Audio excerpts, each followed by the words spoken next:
Cliché alert, you never get a second chance to make a first impression.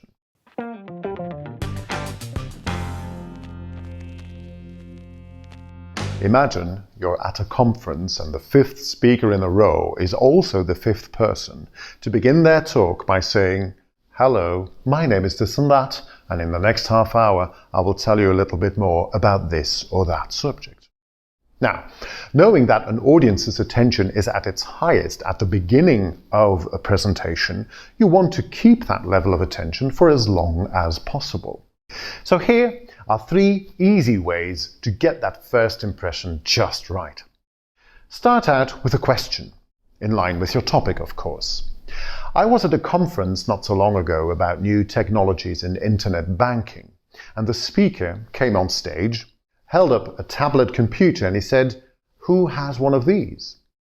And that was the first thing that he said. Now, as an audience, you don't even have to respond vocally. Just raising your hand is enough.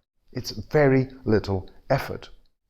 Chances of the audience going, "No, I'm not putting my hand up," are very few indeed.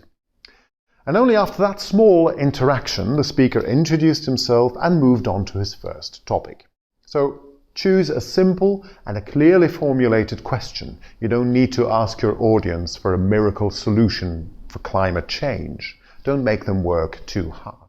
Keep it simple. The second option is a striking figure. When preparing your presentation, go through the data of your topic. Is there an unexpected number that might raise a few eyebrows or set people thinking, a figure that stands out, for instance? Now, I do workshops around the country on how to get the most out of your speaking voice. And I usually open by saying that I recently read an article that claimed that CEOs of major companies with a lower pitched voice earn up to 15% more than those with higher pitched voices. And then I leave a pause. And somebody is bound to go, "Yeah, sure, I bet this only goes for men." Actually, no. Apparently, it's men and women. And this brings me to my third option. Tell a short story or an anecdote. Because right after this striking figure of 15%, I continue with a story about Margaret Thatcher, the former UK Prime Minister.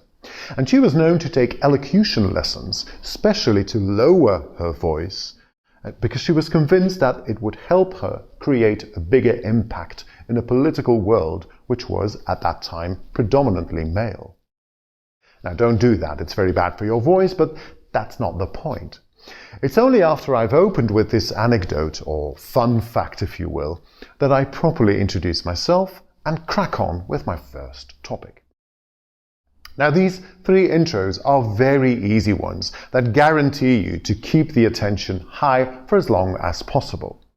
And once you've picked your option, start rehearsing and say your first lines out loud a couple of times. This will train your so-called motor memory and make sure that your opening lines are coming out in one fluent motion. You don't want to err in those first moments or be struggling to find your words. And here's a couple of things to avoid. For instance, never apologize for anything. Don't say, "I'm sorry, I have a bit of a cold," or "I haven't had much time to prepare." Or if you're doing a presentation in English and it's not your native language, don't go, "I'm sorry, my English is not so good."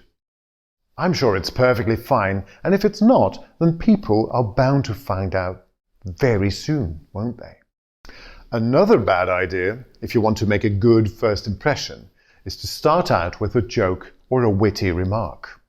I mean, you can, but if your joke doesn't go down very well, you can pack your bags and leave, because there is no dignified way to pick yourself up after your attempt to humor went horribly wrong. So if nobody has ever called you funny or acknowledged your wit in any form, don't go there. So remember, to sum it up, choose a good opening line, a question, a striking figure, or a little story. Just to make sure that the first words that people hear from you as you're doing your presentation are just a little more inspiring than just, "My name is such and such, and I'm here to talk about this and that."